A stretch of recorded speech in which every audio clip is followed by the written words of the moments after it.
og at I har lyst til at være sammen med os her i Aarhus Studentersanger i vores fællesskab, og forhåbentlig vil være det i mange år endnu. Og det er en ganske særlig ting. Jeg plejer altid at sige, at det her det er sådan min ekstra familie. Ja. Det kan der sikkert siges mange ting om, men der er også ting, som er lidt mere alvorlige, som vi skal have sagt. Og det er jo noget om russens rettigheder og pligter. Vi tager rettighederne først.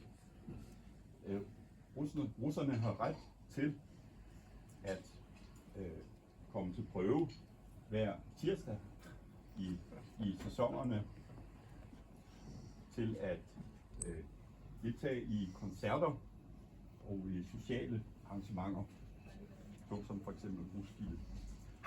Og russens pligter. Russerne har pligt til at komme til prøve hver tirsdag i sæsonerne, til at deltage i koncerter og i sociale arrangementer.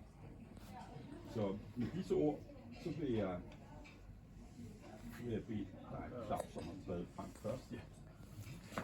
Og overrækker dig hermed det grønne bånd, som tegn på, at du er studentersanger. Og tak skal vi her.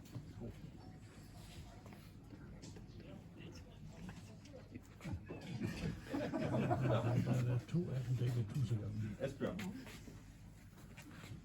Der er for eksempel. Og Lars.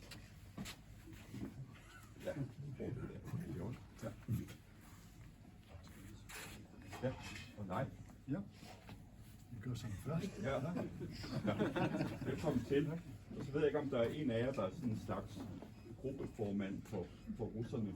Til vedkommende, så vil jeg overrække noget, som kan være en hjælp til at få fastgjort det der grønne bånd. Så det sidder ligesom vores, jeg kan røbe det. Så sidder en snikkerhedsnål der, og så en her længere nede, som min søde kone har hjulpet mig med. Men det kunne så være dig. Ja. Så velkommen til. Tak. Tusind tak.